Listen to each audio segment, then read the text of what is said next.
ஓம் நம சிவாய.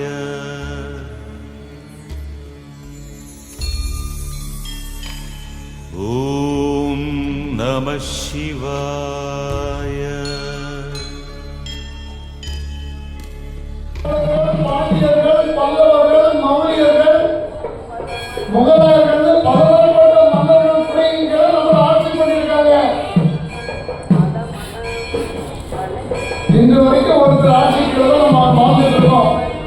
சேரர்கள் இப்ப இல்ல, சோழர்கள் இல்ல, பாண்டியர்கள் இல்ல, மௌரியர்கள் இல்ல, சந்திரகுப்த மௌரியர் இல்ல, கனிஷ்கர் இல்ல, பாபர் இல்ல. ஆனா எல்லா காலத்திலும் இருக்கிறது சிவபெருமான் மட்டும்தான்.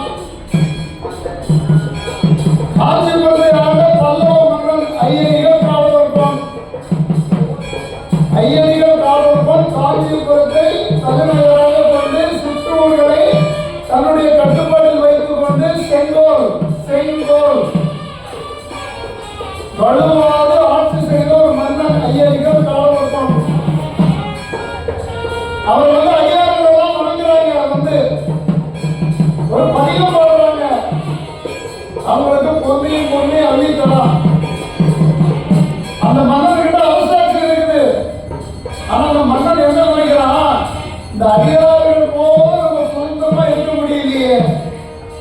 இப்ப தெரிஞ்ச அடியார்களுடைய பெருமை,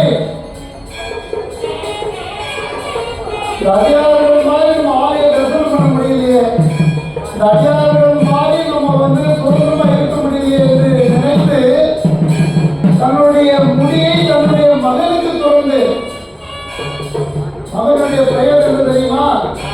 நம்ம என்னென்ன பேர் வைக்கிறோம்? காஞ்சிபுரத்துக்கு 2 பேர் இருக்கு, சிவகாந்தி, விஷ்ணு காந்தின்னு. அந்த பெருமானும் முக்கியம், சிவனும் முக்கியம். அந்த குழந்தைக்கு ஒரு பேர் வச்ச நேம் என்னன்னு கேட்டா சிவவிஷ்ணு.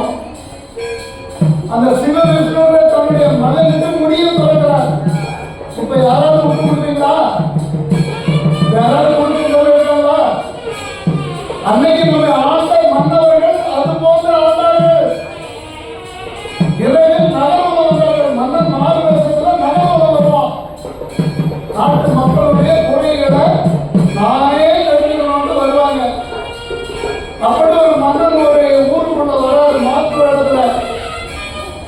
அப்போ ஒரு கணவன் மனைவி இரவுல பேசிட்டு இருக்காங்க வீட்டுக்குள்ள. எல்லா வீட்லையும் தூங்குறாங்க. வீட்டுல மட்டும் என்ன ஒரு சத்தம் வருதுன்னு மன்னன் கேட்கிறான். அப்ப அந்த வீட்டு தலைவர் தன்னுடைய மனைவியில சொல்றான், நாளைக்கு நான் காசிக்கு போறேன். அப்பதான் இப்ப நினைச்ச மாதிரி ஃபிளைட்ல போக முடியாது. வானூர்தி எல்லாம் இல்ல, நடந்தே போனோம். குறைஞ்சபட்சம் 6 மாசம் to 1 வருஷம் ஆகலாம், அதுக்கு மேலே ஆகலாம். அந்த மாதிரி காலத்துல அந்த அடியார் தன்னுடைய மனைவியிட்ட சொல்றா, நான் காசிக்கு போறேன், போயிட்டு வரேன். என்னங்க தனியா விட்டுட்டு போறீங்க, நான் எப்படி இருக்கிறது? உன்னை காப்பாற்ற வேண்டியது நாட்டு மன்னனுடைய கடமை. நீ சௌக்கியமா இருப்ப, என் மன்னன் உன்னை பார்த்துப்பான், நான் போயிட்டு வரேன்றான். இங்க வெளியே மன்னன் கேட்டுட்டு இருக்கான். அவர் காசிக்கு புறப்பட்டு போயிட்டார். அவர் வர வரைக்கும் தினந்தோறும் இந்த நாட்டுடைய மன்னன் நகரம் வரும்போது அந்த வீட்டையும் பார்த்துட்டு போறார். சில காலம் ஓடி போயிடுச்சு. ஒரு நாள் இரவுல அந்த வீட்டுல ஆணின் குரல் கேட்குது உள்ள. உடனே அந்த மன்னன் என்ன பண்றா, இந்நேரத்துக்கு எங்க இந்த ஆண் குரல் கேட்குது அப்படின்னு சொல்லிட்டு திரும்பி கேட்கும்போது அவருடைய கணவன் திரும்பி வந்துட்டான். இந்த கணவனோட பேசிட்டு சத்தம் கேட்குது. அதுக்கு முன்னாடி என்ன பண்ணிட்டாருன்னா, இந்த இரவு ஒரு ஆண் குரல் கேட்குதுன்னு மன்னன் இந்த வீட்டு கனவு ஒரு தடு தெரிஞ்சான். சத்தம் போனா அவருக்கு உள்ள கேட்கிற சத்தம் அவருடைய கணவன் சத்தம் ஊர்ஜம் ஆயிடுச்சு. இப்ப மன்னனுக்கு ஒரு குற்ற உணர்வு வருது.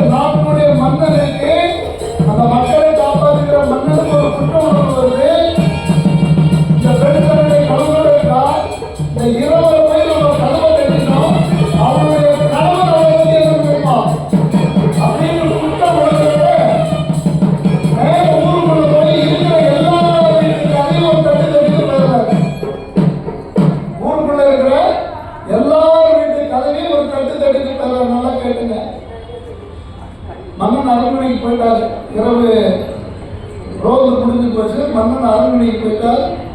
ஊர் மக்கள் அனைவரும் காலையில மன்னன் நோக்கி போறாங்க. மன்னா, இரவுல எங்க வீட்டு கதவெல்லாம் யாரோ தட்டினாங்க. உடனே மன்னன் கேட்கிறான், கதவை தட்டது உண்மைதானா? ஆமா தட்டினாங்க. தட்டவங்களுக்கு என்ன தண்டனை கொடுக்கலாம்? அவன் கையை வெட்டணும் பண்ணான்.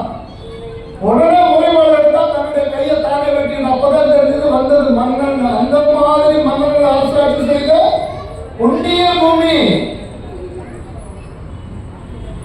என்னாச்சு மன்னான்னு கேட்கும் போது மன்னன் சொல்றான், இவர் காசிக்கு போகும்போது இவருக்கு மனைவிட்ட என்ன சொல்லிட்டு போனார்ன்றது கேட்டேன். இவங்களை ஏதாவது தவறுதல் நினைச்சிடக்கூடாதுன்றதுக்காக எல்லா வீட்டு கதையும் நான் தான் தட்டினேன். அதனால நீங்க சொன்ன தண்டனையை நான் நிறைவேற்றுகிறேன். உடனே மக்கள் எல்லாம் சேர்ந்து மன்னர் காலில் விழுந்து மன்னனுக்கு ஒரு தங்க கை செஞ்சு மாட்டினாங்க. அவருடைய பேர் தான் பொற்கை சோழன். பொற்கை, பொன்னான கைகளுடைய சோழன், பொற்கை சோழன். அந்த அளவுக்கு செங்கோல் செஞ்ச உலகம் இது. நம்ம வாழ்ந்து கொண்டிருக்கின்ற உலகம், இந்த பூமி செங்கோலால் ஆட்சி செய்யப்பட்டது. நீதி தவறாக மனநீதி சோழன் ஒருத்தர் இருந்தார். ஒரு பசுவனுடைய கண்டு தன்னுடைய தேசக்கத்துல, மகனுடைய தேசக்கத்துல இறந்ததுக்காக தன்னுடைய மகனையே தேசக்கத்துல போட்டு ஏற்றினார் மனநீதி சோழன். சிபி சக்கரவர்த்தின்னு ஒருத்தர் இருந்தார். தர்ம தேவதையே வந்து அவர் சோதனை பண்ணார். ஒரு புறாவுக்காக தன்னுடைய தொடையை அறுத்து கொடுத்தவர். இப்படிப்பட்ட மன்னர்கள் வாழ்ந்த காலத்துல ஆட்சி செய்த மன்னர்கள் நம்ம இன்னைக்கு வாழ்ந்துட்டு இருக்கோம். அப்ப நமக்கு 6 அறிவு வேண்டாமா? வேணும் இல்லையா? அந்த 6 அறிவை பயன்படுத்தி நிலையான வாழ்க்கையை வாழ்ந்து இன்றும் வையத்துள் வாழ்ந்து கொண்டிருக்கிற அடியார் பெருமக்கள் 63 நாயன்மார்.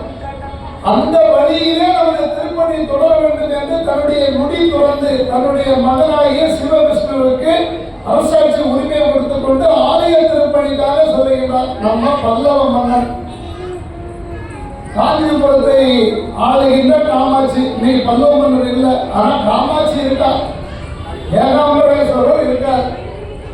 அப்போ மன்னர்கள் மாறுவாங்க. சுவாமி தான் அரசாட்சி பண்ணிட்டு இருப்பாங்க. அவருக்கு குடையின் கீழே தான் இவங்க வந்து குரு மன்னரா ஆட்சி பண்ணுவாங்க. அந்த பல்லவ மன்னன் தான் ஐயனிகள் காலவர்மன் அரசாட்சி தொடர்ந்தார். அவருடைய ஆட்சி எப்படி இருந்தது கேட்டீங்கன்னா, வையனிகள் பல்லவர்களும் புலவர்கள் வழித்தோன்றி வெய்ய கலியும் பகையும் மிகை ஒளியும் வைகை அடக்கி. அவருடைய ஆட்சியில குற்றமே கிடையாது, குற்றம் செய்யறவங்களே இல்லையா.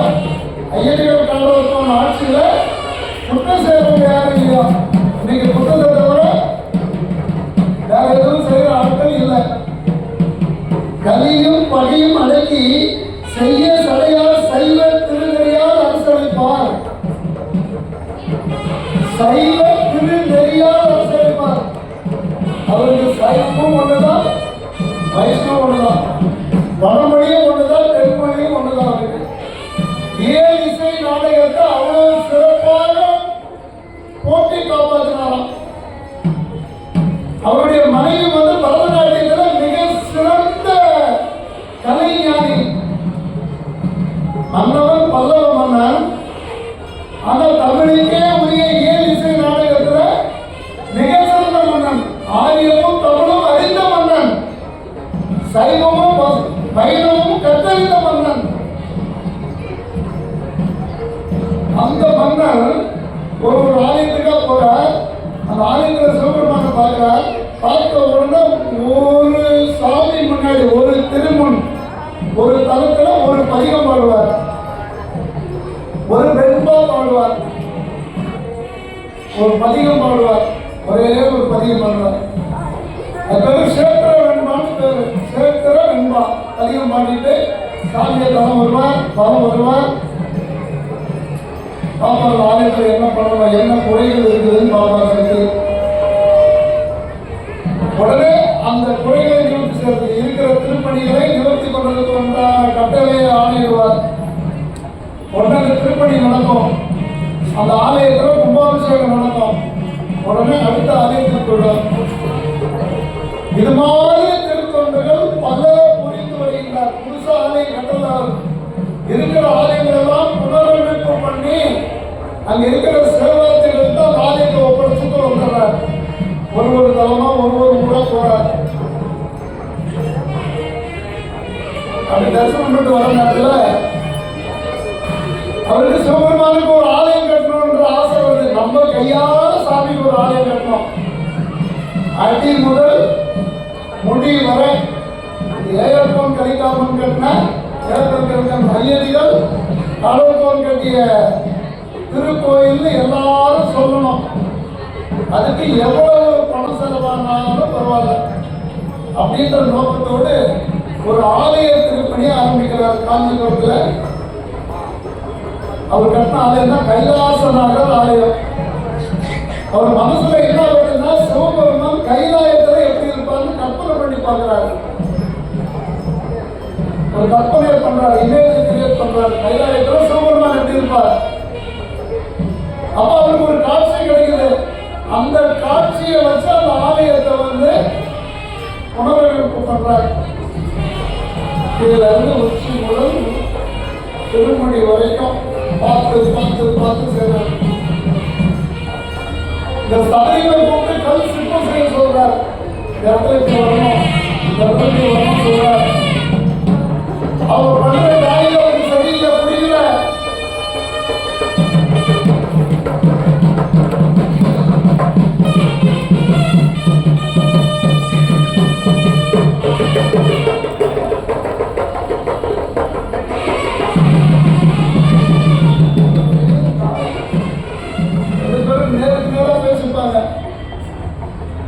ஏண்டி காமாட்சிக்கு தான் சொல்றோம். அந்த அளவுக்கு தாய்க்கு மகனுக்கு இருக்கிற உறவு, அந்த மாதிரி நமக்கு எங்கேயாவது உறவு இருக்கா?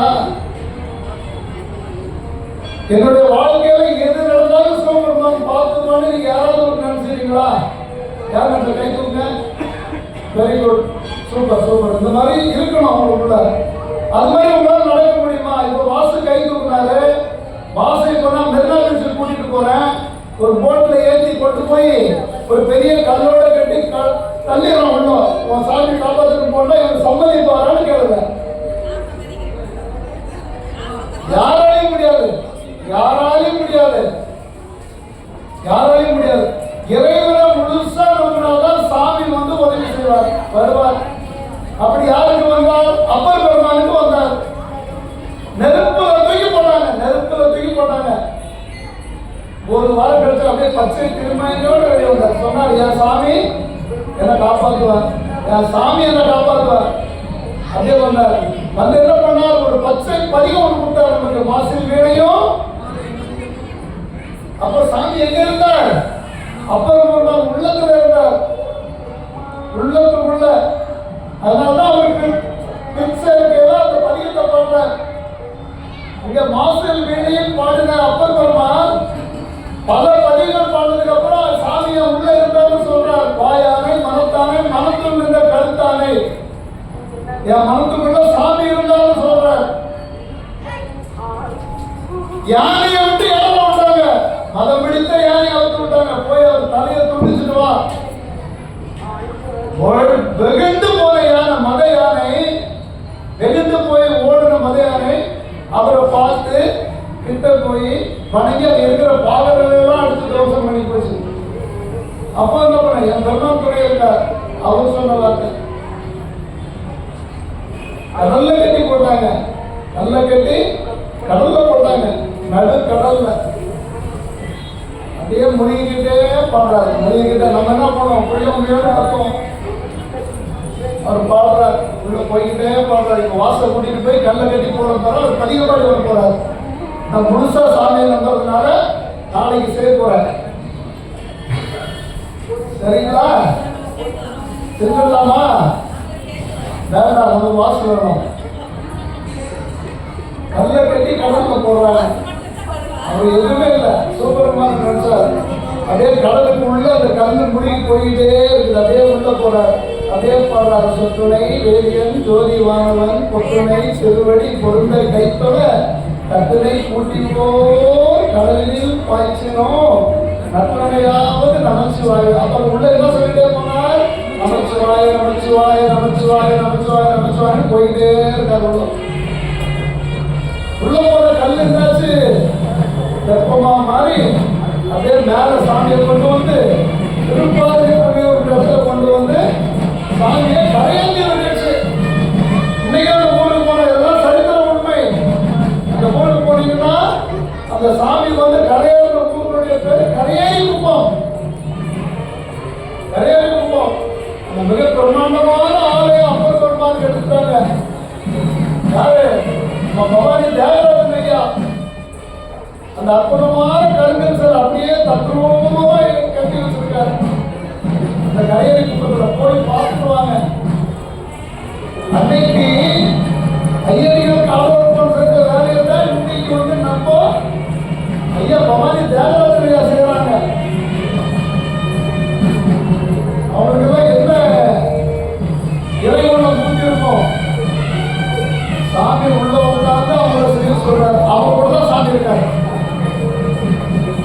அவங்க உள்ள சாமி இருக்கிறதுனால அவங்களால மிக அற்புதமான திருப்பணிகள்லாம் செய்ய முடியுது. ஒன்று இல்லை, ரெண்டு இல்லை, மூணு இல்லை.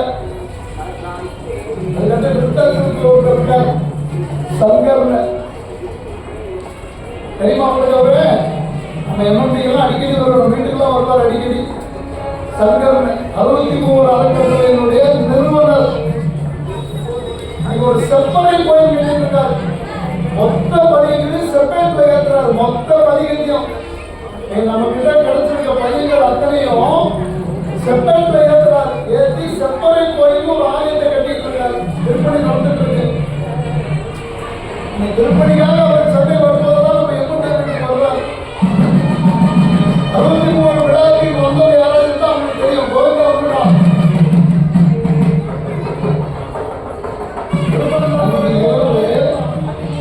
நம்ம மன்னன் ஐயர்கள் காலம் அப்படின்னு பார்க்குறாரு. இது வரைக்கும் அவர் தான் இந்த கட்டினார் ஆலயம். பார்த்து பார்த்தா கட்டினார். இன்னைக்கு ஒரு பெருமூச்சு விட்டு பார்க்குறாரு. அப்படி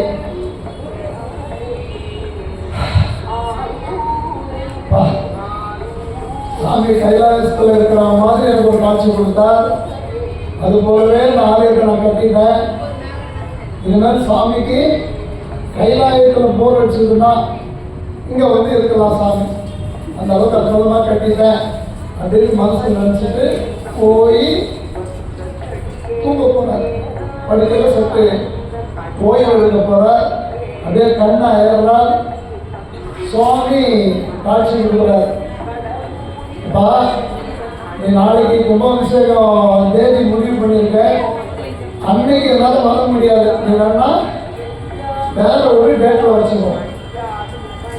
இது எப்படி உலகெல்லாம் முன்னுக்கு ஊதல் கதையும் சொல்லணுமா? எல்லா இடத்துலையும் இருக்கார். ஒரே நாளில் 100 கும்பாபிஷேகம் நடக்குது. 100 கும்பாபிஷேகத்தையும் சாமி இருக்கார்.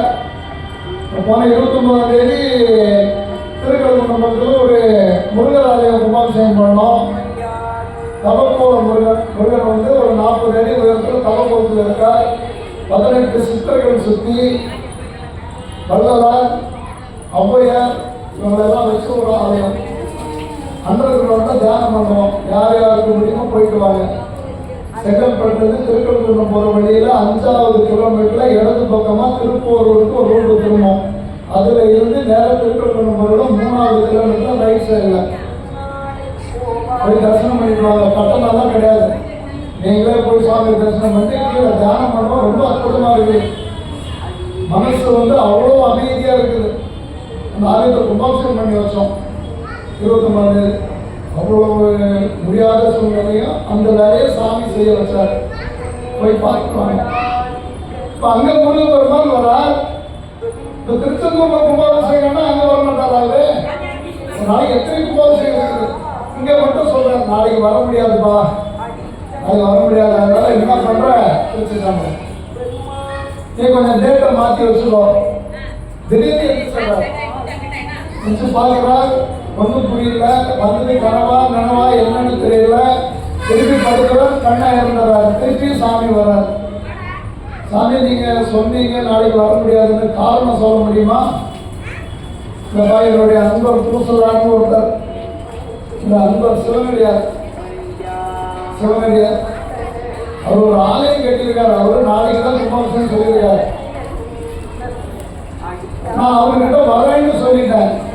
அது எப்படி சாமி, நான் உங்க முன்னாடி உட்கார்ந்ததுன்னா நான் எல்லாம் எழுதுனேன், நீங்க பார்த்துட்டு தானே இருந்தீங்க, அப்பவே நீங்க சொல்லிருக்கலாம்ல. ஆமாடா, நீங்க முன்னாடி உட்கார்ந்து எழுதுனேன், ஆனா என்கிட்ட கேட்டியா? நீ என்கிட்ட கேட்கலையே. அப்போ உனக்கு ஆணவம் வந்து இருந்தது, என்கிட்ட கேட்கணும்ல. நீ என் முன்னாடி உட்கார்ந்து எழுதுனா இத்தனை கும்பாபிஷேகம் பண்ண போறேன்னு என்ன கேட்டியா? நீ பண்ணலாமான்னு? அதனால கேட்கறத சும்மா இல்லை. இந்த சாமி என்ன சொல்ற, நீங்க கேட்டாதான் பேசுவார், கேட்டாதான் கொடுப்பார். கேட்கணும். உங்களை கேட்க வைக்கிறது அவர் தான். நீ கேட்டதை கொடுக்கறது அவருடைய விருப்பம் தான். நீ கேட்ட உடனே அது கிடைச்சிருச்சுன்னா அது அவருடைய விருப்பம். கிடைக்கிறது ரெண்டு வச்சுங்க, அதுவும் அவருடைய விருப்பம். அப்படி போனோம். இறைவனால படைக்கப்பட்ட இந்த உடல் ஒரு நாள் விடப்போது உண்மை. நம்ம வரும்போதே ஒரு கர்மாவோட பொறுத்திருக்கோம். அந்த உடல் எடுத்திருக்கோம். நம்ம விடப்போது இந்த உடலை தான். ஆன்மா இல்லை, ஆன்மாவுக்கு அழிவு கிடையாது. இந்த ஆன்மா பிறந்து வரும். அடுத்த பிறகு எந்த எடுக்கும் தெரியாது. அழிய போறது இந்த ஆன்மா இல்லை, இந்த உடல் தான் அழிய போகுது. ஒரு பிறகு எடுக்கிற போன ஜென்மத்தில் என்ன கர்மா செஞ்சீங்களோ அந்த கர்மாக்கு ஏற்ற உடல் இப்ப நீங்க எடுத்திருக்கீங்க. இப்ப நீங்க நல்லதும் செய்றீங்க, கெட்டதும் செய்றீங்க. நல்லதுக்கு ஒரு பிறவி எடுக்கணும், கெட்டதுக்கு ஒரு பிறவி எடுக்கணும். நல்லா புரிஞ்சுங்க. நீங்க செஞ்ச நல்லதுக்கெல்லாம் ஒரு பிறவி உண்டு, நீங்க செஞ்ச கெட்டதுக்கெல்லாம் ஒரு பிறவி உண்டு. அப்போ இந்த பிறவியே வேண்டாம்னா இரு பிறவி அதுக்கும் ஒருத்தர் நம்ம போய் கைப்பிடிக்கணும். எப்பா இந்த ஜென்மத்தில் வந்துட்டேன், நான் செய்யறேன், இதுக்கு எனக்கு எந்த சம்பந்தம் இல்லை. என் நல்லதையும் எடுத்துக்க, நீ என் கெட்டதையும் எடுத்துக்கப்போ. நான் எது நல்லது செஞ்சேன்னா அதுவும் உனக்கு தான், நான் எது கெட்டது செஞ்சேன்னா அதுவும் உனக்கு தான். புரிஞ்சுச்சுங்களா? நான் நல்லதே செய்யறேன். உன்னை யார் செய்ய சொன்னது? என்ன செய்ய சொல்றது சுவாமி. அதனால உன்னால நல்லது செய்ய முடியுது. நான் இந்த மாதிரி கெட்டது செஞ்சுட்டேன், அது உன்னுடைய தானே, அதையும் நீ தான் செஞ்ச. உன்னுடைய உடல் இல்லை, உன்னுடைய ஆத்மா பண்ணிருச்சு. நீ ரெண்டையும் அவர்கிட்ட ஒப்படைச்சது, ரெண்டையும் கொடுத்து சாமி கிட்ட. பல்வினைகள் தீர்க்க வல்லான் யாரு? சௌர்மான். நிறையெல்லாம் அறுத்து குறையில்லாத பண்ணிடுவார், நிறையெல்லாம் அறுத்துவார். பிறப்பொழிக்கும் என் பெருமான், பிறந்த பிறப்பறுக்கும் எங்கள் பெருமான். மாணிக்க வாசகர் திருவாக்கு, பிறந்த பிறப்பு அறுக்கும் எங்கள் பெருமான். அப்ப என்ன பண்ணணும்? நான் செஞ்ச நல்லதுக்கும் நான் பொறுப்பு இல்லை, நான் செஞ்ச கெட்டதுக்கு நான் பொறுப்பு இல்லை. எல்லாம் ஒன்னால வந்தது. நான் நல்லது செய்யும் போது நீ கூட இருந்த, நான் கெட்டது செய்யும் போது நீ கூட இருந்த. அதனால எனக்கு எதுவும் இல்லை, நான் நியூட்ரலா இருக்கேன். இப்படி நீங்க சாமி கிட்ட வேணீங்கன்னா அவர் உங்களுக்கு என்ன வேணுமோ கொடுப்பார். இன்னொன்னு கேட்கிறேன், இந்த சாமி தந்த உடம்பு சாமி கொடுத்த மாதிரி வாழலான்னு நீங்க சொல்லிட்டீங்க. அதே மாதிரி சாமி புதுசா இருக்காரு வாஸ்து சொல்லிட்டாரு. அப்ப துன்பம் வந்தா மட்டும் என் பையன் கத்துறீங்க. துன்பம்னு வரும்போது என்னை ஏதாங்க சாமி இப்படி சோதிக்கிறாரோன்னு பேசுறீங்களா? இது நியாயமா? எப்படி அது நியாயம்? சாமி உங்களை துன்பப்படுத்துறது உட்காந்துருக்காரு. இது வரைக்கும் நம்மளை காப்பாற்றி வச்சிருக்காரு. இந்த உலகத்திலேயே ஒரு விலை உயர்ந்த ஒரு எலக்ட்ரானிக் ஒரு கேமரா வச்சுங்க. என்ன சொல்றீங்க, கேமரா மாட்டீங்கல்ல, அந்த கேமராவுக்கு ஒரு எல்லை இருக்கு. 1 மீட்டர், 2 மீட்டர், 5 கிலோமீட்டர், 10 கிலோமீட்டர். இந்த உலகத்தையே பார்க்குற கேமராவை நம்ம கொடுத்துருக்காரு சாமி. கடையில் போய் வாங்கினா 1 வருஷம் 2 வருஷம் வாரண்டி. இது பாருங்க, 62 வருஷமா நல்லா வேலை செஞ்சுருக்கீங்க. வெளியே கேட்குற சவுண்ட் எல்லாம் ரிசீவ் பண்ணுறது ரிசீவர் சொல்லலாம், அதுவும் வாரண்டி இருக்கு. நம்ம அந்த ரிசீவரை கொடுத்துருக்காரு, இன்னும் கேட்டுட்டு இருக்காரு. இன்னும் கேட்டு இந்த உயிர் என்னைக்கு ஆரம்பிச்சதோ அன்னையிலிருந்து இன்னைக்கு ஒரு மோட்டர் 5 வருஷம் இல்லை 8 வருஷம் நான் ஒரு மோட்டர் வாங்கி போட்டேன். 8 வருஷத்துல போயிடுச்சு. நிற்காத மோட்டர் நின்று போச்சுன்னா வேலை செய்ய முடியாத மோட்டர் இந்த ஆப்பு தான். யார் கொடுத்தாரு? சாமி கொடுத்துருக்காரு. என்னைக்கு போதுமோ அன்னையிலிருந்து இன்னைக்கு வரைக்கும் ஓடிக்கிட்டே இருக்கு. என்ன அக்கிரமம் பண்ணாலும் அது ஓடிக்கிட்டே இருக்கு. நீ ஓடுறா, நீ பண்ண, நீ கவனம் பண்ணு, நான் இருக்கிறதால நீ பண்ற. இங்க ஒரு வாழ்வு இருக்கு, நல்லா புரியுங்க. இந்த ஒரு வாழ்வு இருக்கு. இது இருவழி பாதை, புரியுதா? இருவழி பாதை. வாயில தண்ணி குடிப்பீங்க, ரொம்ப மூச்சு வாங்கினா வாயில மூச்சு விடுவீங்க. அப்ப மூச்சு வாங்குறதுக்கு ஒரு மூச்சு குழாய் இருக்குது, அதோட தொடர்ந்து ஒரு உணவு குழாய் இருக்குது. நீ குடிக்கிற தண்ணி அந்த மூச்சு குழாய்க்குள்ள போச்சுன்னா முடிஞ்சு போச்சுதான் உன்னுடைய வாழ்க்கை. இதுக்குள்ள எத்தனை போட்டி போறாங்க. அதனால ஏதாவது சாதிக்கணும்னு நினைக்கணும். சாமி எப்படி இருக்கா, நான் ஏதாவது சாதிப்பேன், வேற யாரையும் நம்பி நான் இல்லை, நான் யாரையும் நம்பல, ஒன்ன தவிர எனக்கு யாரும் வேண்டாம். இருக்கட்டும் எல்லாரும், ஆனா யாரும் வேண்டாம். உறவோடு இருக்கிறேன், ஆனா ஒட்டாத இருக்கிறேன். நான் ஒட்டிட்டு இருக்கேன், உன் கூட மட்டும் தான் நான் ஒட்டிட்டு இருக்கேன். என்ன விட்டுறாத. இப்படி வேண்டி பாருங்க, சாமி கொடுப்பாரு எல்லாத்தையும் கொடுப்பாரு. மனசுல தைரியத்தை கொடுப்பார். தோல்விகளை தொடச்சு போடுவார், வர தோல்வியெல்லாம் தொடச்சு போடுவார். நீங்க அதிகார பெருமக்கள் வெற்றி பெற்றது காரணம் இதுதான் சூத்திரம். எனக்கு எதுவும் கிடையாது. இந்த உலகத்துல என்ன படைச்ச, நானும் ஒரு குடும்பத்தில் இருக்கேன். என்ன நம்பி யாரையெல்லாம் இருக்கிறான்னு சொல்றாங்க. என்ன நம்பியே என்கிட்ட இருக்கிற பொருளை நம்பியான்னு எனக்கு தெரியாது. என்னுடைய பொருள், உடல், ஆவி எல்லாம் நீ தான். நீ இயக்கிற வரைக்கும் நான் இயங்குவேன், நீ நினைக்கிற அன்னைக்கு நான் உங்ககிட்ட வந்துடுவேன். அதுக்குண்டான ஏற்பாடை பண்ணி கொடுப்பா பெருமானேன்னு வேணும்னா சாமியை பிடிச்சிருப்போம் போது செய்யலாம் வந்துருக்க மாட்டோம். யாராவது ஒருத்தர் சொல்லுங்க, என் வாழ்க்கையில் நான் 3 சந்தோஷமா இருக்குன்னு சொல்லுங்க. ஒன்று மனைவியாளர் தொல்லை இல்லை, கணவனாளர் தொல்லை இல்லை, அப்பா தொல்லை இல்லை, அம்மா தொல்லை இல்லை, குழந்தைகள் தொல்லை. இதெல்லாம் தாண்டி தான் நம்ம ஆன்மீகம் பண்ணிட்டு இருக்கோம். உண்மைதானே? உண்மையை பேசணும்ல, அதையும் தாண்டி ஆன்மீகம் பண்ணணும். இந்த சக்தியை கொடுத்தது யாரு? சிவபெருமான். இதெல்லாம் உன்னுடைய கர்மாப்பா, இதை நீ அனுபவிச்சுக்கோ. இதையும் செய், இதையும் செய். நான் பார்த்துக்கிறேன். இப்படிதான் நம்ம வாழ்க்கை வாழ்ந்துட்டு இருக்கோம். அதனால நம்ம ரொம்ப ஆடக்கூடாது, ரொம்ப ஆடக்கூடாது. முடிஞ்ச வரைக்கும் உதவி பண்ணுங்க, யாருக்காவது ஒருத்தர் உதவி பண்ணுங்க. சாமி உங்களுக்கு பண்ணுவார். ஆலய திருப்பணிகளை கலந்துங்க, சாரீர வழிபாடு பண்ணுங்க, சாரீரத்தால பண்ணுங்க, பணம் போட தேவையில்லை. அதெல்லாம் வரேன். மன்னன் கட்டின ஆலயம் மிகப்பெரிய பொருள் செலவு. பூசலார் கட்டின ஆலயம் பணமே இல்லாத மனக்கோயில், மனத்துக்குள்ள கோயில் கட்டிருக்கா. சரி, ஓகே, அனுப்பிச்சாரு. சரி, நமஸ்காரம்.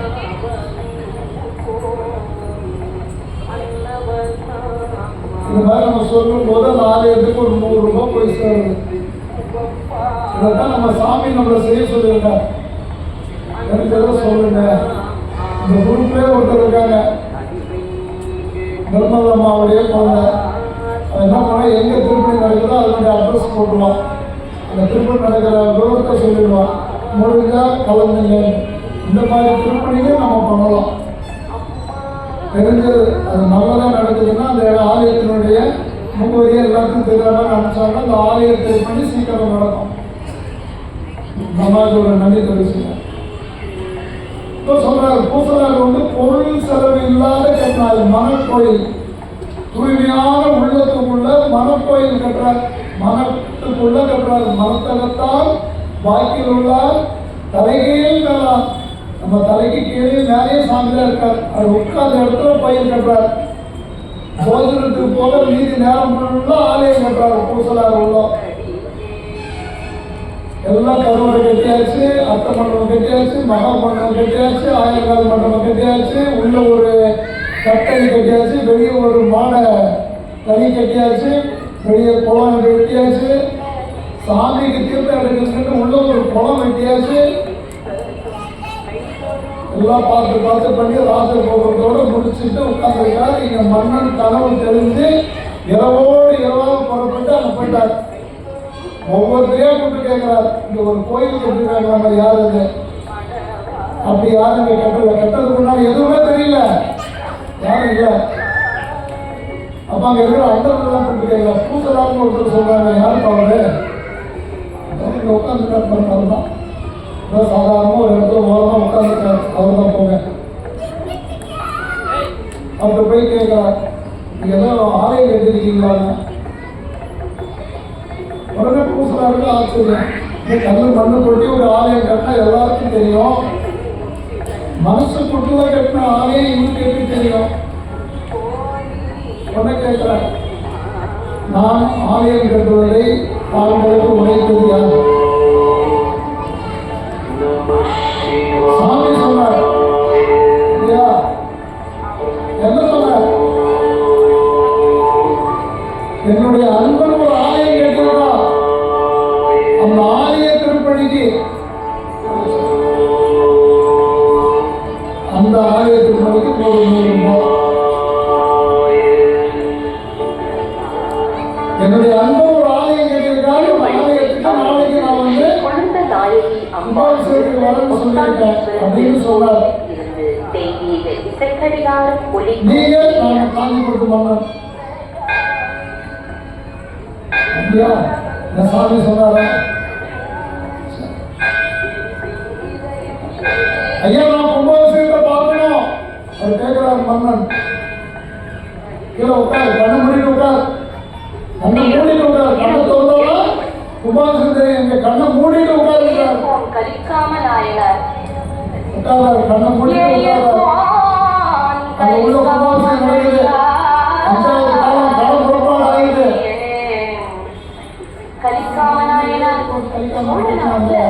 கைலாசநாதர் ஆலயத்தில் போய் தரிசனம் பண்ணுங்க. அவங்களுடைய புண்ணிய பாதம் பட்ட திருத்தலங்கள், அது விழுந்து வணங்குங்க. ஆலயத்துக்கு போனால் விழுந்து வணங்க. அந்த தூசி இன்னும் ஒன்று இருக்குங்க, அந்த தூசி உடம்புல ஒட்டட்டும், அவங்களுடைய ஆசீர்வாதம் கிடைக்கும். பெற்றோர்களை தினந்தோறும் வணங்குங்க. எந்த ஆலயத்துக்கு போனாலும் உங்களுக்கு கிடைக்காத புண்ணியம் உங்களுடைய தாய் தந்தைகளை வணங்கினா கிடைக்கும் கண்டிப்பா. அவங்கள வந்து நீங்க இளமையா இருக்கும்போது அவங்களுக்கு வயசாகணும். அந்த நேரத்தில் அவங்கள விட்டுடாதீங்க. அதுக்கப்புறம் எந்த பயிர்ப்பாலும் பெற்றோர்களும் வணங்கணும். அவங்க அந்த கையை வச்சு ஆசீர்வாதம் பண்ணாங்கன்னா 100 வருஷம் செழிப்பா வளரலாம்.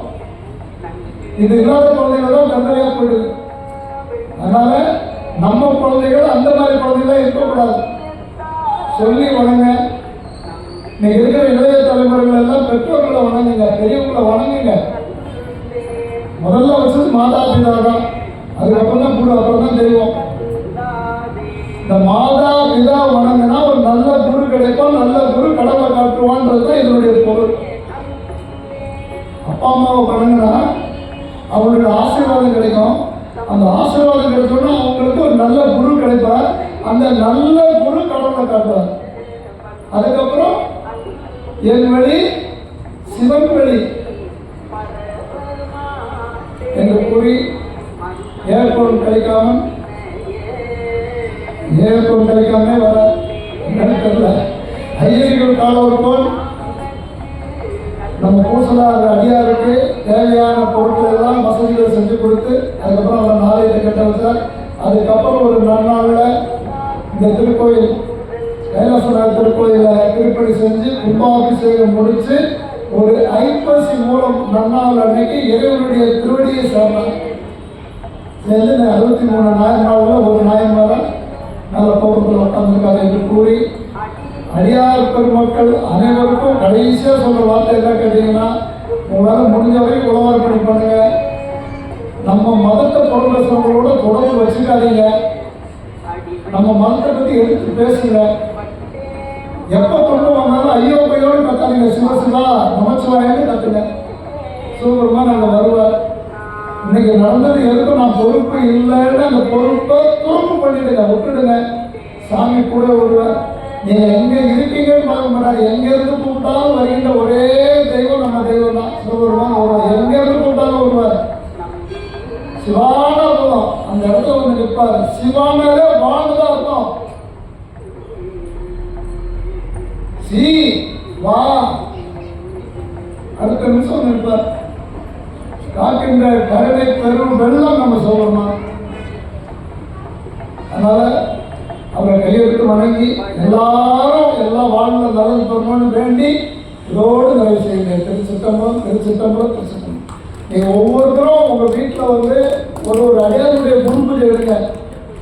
அடியாருடைய குரு பூஜை உங்கள் வீட்டில் குழந்தைங்க இருப்பாங்க, பெரியவங்க இருப்பாங்க, அம்மா அப்பா இருப்பாங்க. அந்த ஐப்பசி மூலமோ இது வந்து ஐப்பசி மூலம் நம்ம சுவாமி சித்திர சதை இருக்குது, சுந்தர குரு பூஜை வரப்போகுது, ஆடி சுவாதி அந்த மாதிரி நட்சத்திரங்கள் யார் யார் வீட்டில் இருக்குதோ அவங்கெல்லாம் வீட்டில் வந்து ஒரு சிவபூஜை பண்ணுங்க. பெருசாக பொருள் செலவு பண்ணுறதுக்கு வசதி இல்லையா, கவலையே பண்ணாதீங்க. கொஞ்சோடு சகலபுரம் பண்ணுங்க. சாமி நினச்சி உட்காருங்க. அவங்களுடைய பதிகத்தை பாடுங்க. ஒரு நைவேத்தியம் காட்டிட்டு 2 பேருக்கு கூப்பிட்டு கொடுத்துருங்க. சாமி கூடவே வருவார். ஒவ்வொருத்தரும் பண்ணுங்க, ஒவ்வொருத்தரும் பண்ணுங்க. நம்ம இந்து மத தர்மத்தை நம்ம வந்து இனிமேல் தலைமுறைய விடக்கூடாது. இந்த இந்து மத தர்மம் எப்படி இருக்குதுன்னா, ஆணவம் பிடிச்ச மதங்களுக்கு முன்னாடியெல்லாம் தலை குனிஞ்சுமே நிற்குது.